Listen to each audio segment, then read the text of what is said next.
degree with the Philippine entertainment industry, being a cast member in the youth-oriented show Ang TV.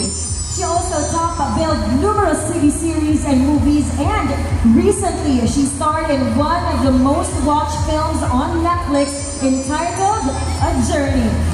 A beautiful mother of two. Dabaweños, mag-ingay at bigyan ng masigabong palakpakan for Mami Kay Abad Castillo!